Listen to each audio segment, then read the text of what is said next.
Well, mental health is not a method, nor is it fast with any specific method, but it is rather a constructive and generic framework that can be broken down into different sub processes, and they can be recombined or even changed, adapted uh, according to the core of meta health is the meta analytics process, which we have discussed in very great detail already. So we have built up a lot of understanding about how our health and our organs and our brain are working together, um, influencing each other.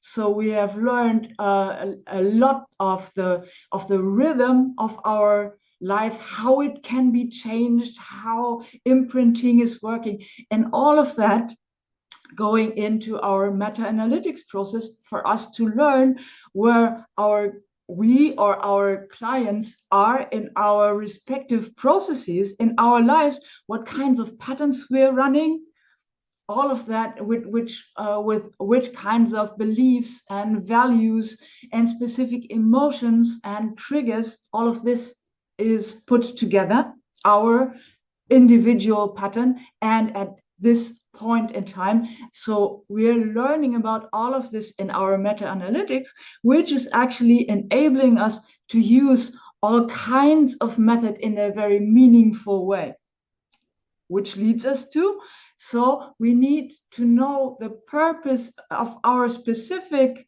intervention that we are planning to do with our clients, like, and using certain tools and methods on the way, depending on, okay, where am I in the process? Do I need to calm somebody down? Do I need to energize somebody? Do I need to change their beliefs or adapt their values? Do I need to establish what kind of pattern they're running, and to be able to change something in that pattern, to heal a pattern? So there are very different purposes that I can have at different stages in the process, where different kinds of methods or parts of these methods would just come in handy, and I know when to use what.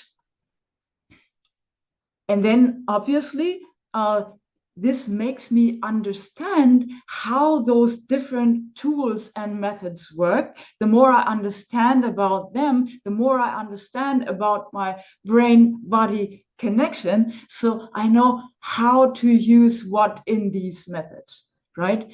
And then not everybody uses all of that. So, and not all of those are actually suitable for any specific client in any case, in any situations.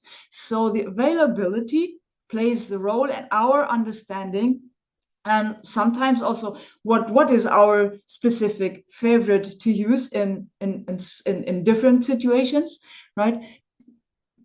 Depends on what kinds of all of those methods that I listed up here below will actually be used, such as we have certain things like the work, like Byron Katie's work, and also the PEAT process, NLP techniques. Usually they are language-based techniques which need a certain part of our brain to be enabled, which is the prefrontal cortex, where we can actually think rationally, where we can name certain things, right?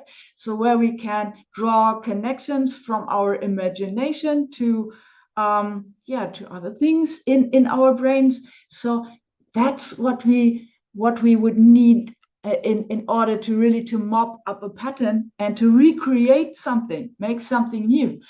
We can also use that for to calm somebody down, for to change, but there we can do it also in very different kinds of ways. We can, for calming down, we can use the breath work, we can use the tapping, we can use meditation, we can even use certain exercises, we could use hypnosis and all of those kinds of things, then we might want to direct their attention, and that might be the purpose we need to do most. So okay, yeah, we can again do that with the help of our breath. We can do it with the help of meditation, with the help of hypnosis or kinesiology.